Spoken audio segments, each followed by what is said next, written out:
Greeting of the day, guys. It's me, Sahil Zamadar. Now we continue our reading. Persist and spend longer and longer periods severing the heart of the rose. Julian continued in his throaty tone. After a week or two, you should be able to perform the technique for 20 minutes without your mind wandering onto the subject, other subjects. This will be your first indication that you are taking back control of the fortress of your mind. It will then focus only on what you command it to focus on. It will then be a wonderful servant, able to do extraordinary things for you. Remember, either you control your mind or it controls you. Practically speaking, you will notice that you will feel far calmer. You will have taken a significant step towards erasing the worry habits that plagues most of the population, and you will enjoy more energy and optimism. Most importantly, you will also observe a sense of joyfulness entering your life, along with an ability to appreciate the many gifts that surrounds you each day. No matter how busy you get and how many challenges you might face, return to the heart of the rose. It is your oasis, it is your silent retreat, it is your island of peace. Never forget that there is power in silence and stillness. Stillness is the stepping stone to connecting with the universal source of intelligence that probes through every living thing. I was fascinated by what I had heard. Could it really be possible to profoundly improve the quality of my life with such a simple strategy? There must be more to the dramatic changes I see in you than the heart of the rose, I wondered aloud. Yes, this is true. In fact, my transformation came about as a result of using a number of highly effective strategies in concern. Don't worry, they are all just as simple as the exercise I have just shared with you, and equally as powerful. The key for you, John, is to open your mind to your potential for living a life rich with possibilities. Julian, even the fountain of knowledge, continued to reveal what he had learned in Shivana. Another particularly good technique for ridding the mind of worry and other negative life draining influences is based on what Yogi Raman called opposition thinking. I learned that under the grand laws of nature, the mind can only hold one thought at any one time.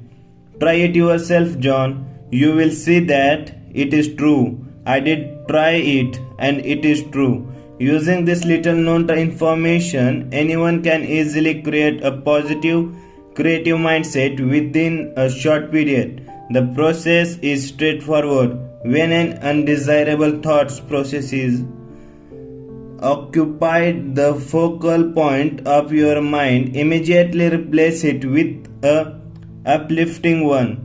It's as if your mind is a giant slide protector, with every thought in your mind being a slide.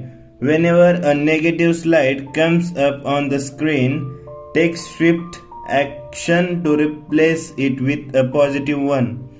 This is where the prayer beads around my neck came in, Julian added with rising enthusiasm.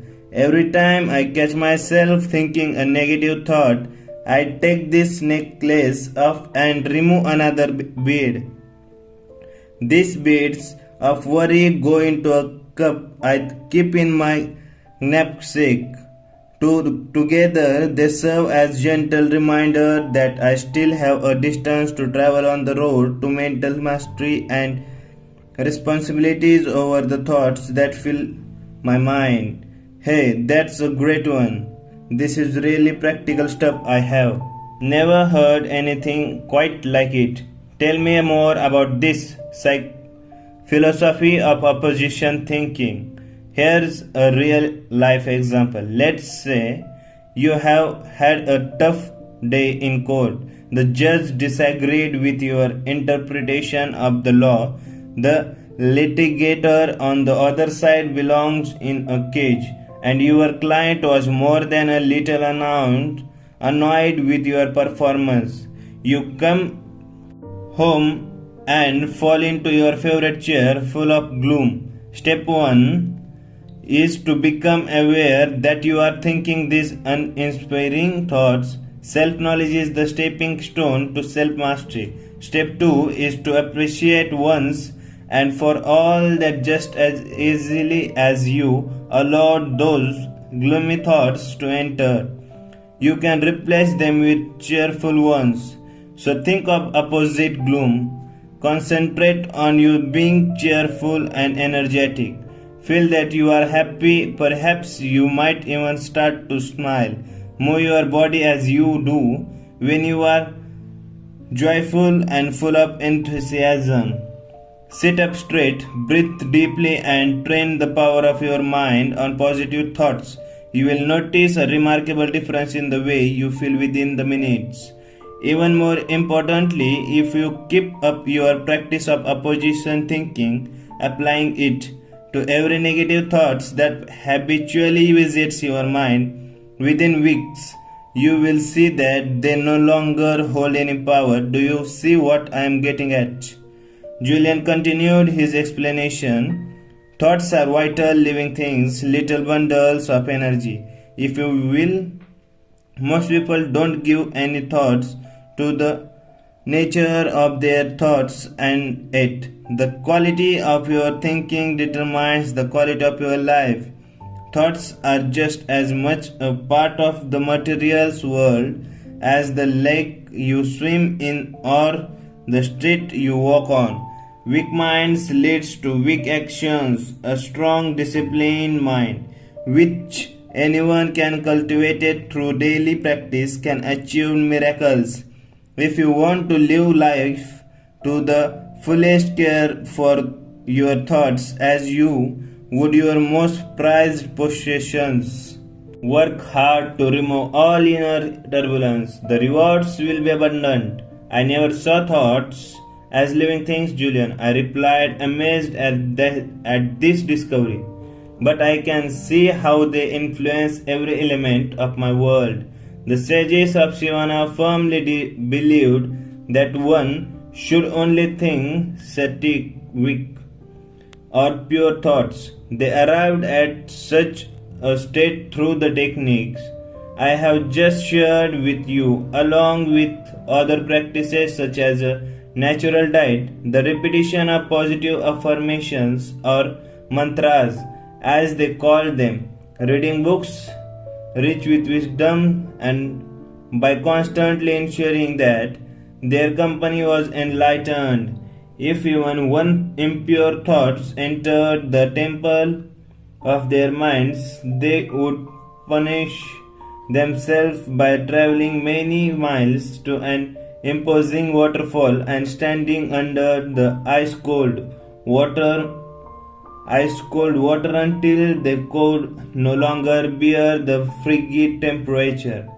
I thought you told me these sages were wise, standing under an ice cold waterfall deep in the Himalayas mountains for thinking one little negative thoughts strikes me as extreme behavior. Julian was lightning fast in his response, the result of his many years as a world-class legal warrior. John, I will be blunt. You truly cannot afford the luxury of even one negative thought. Really a worrisome thought is like an embryo. It starts off small but grows and grows. Soon it takes on the life of its own. Julian stopped for a moment and then smiled. Sorry if I seem a little evangelistic when I speak on this subject on the philosophy I learned on my journey.